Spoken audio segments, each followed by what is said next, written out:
Olá, tudo bem? Está começando mais um Direto da Redação. Venha comigo saber mais.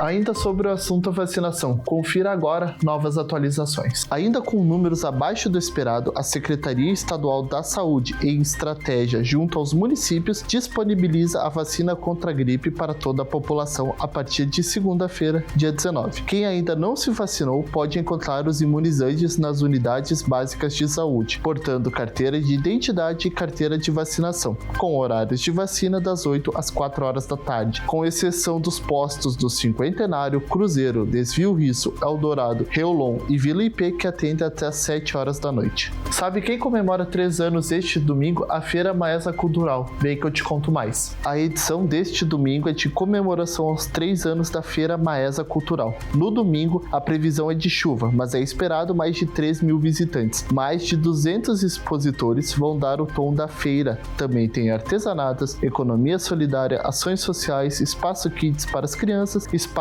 pet com lojinhas, mercado de pulgas para os saudosos e muito mais atrações. A entrada é pela rua Plácido de Castro, no bairro Exposição. A feira funciona das 10 da manhã até às 6 horas da tarde. A Semana Municipal da Adoção está chegando na nossa cidade e tem palestras gratuitas sobre o tema.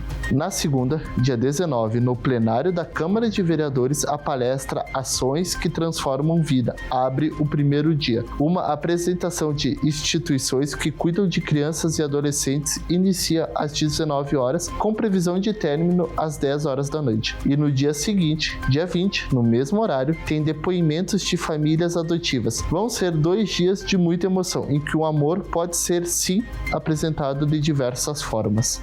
Mais uma semana encerrada. Acompanhe nossas redes sociais e fique por dentro dos bastidores do Legislativo. Até o próximo Direto, neste mesmo canal, neste mesmo horário.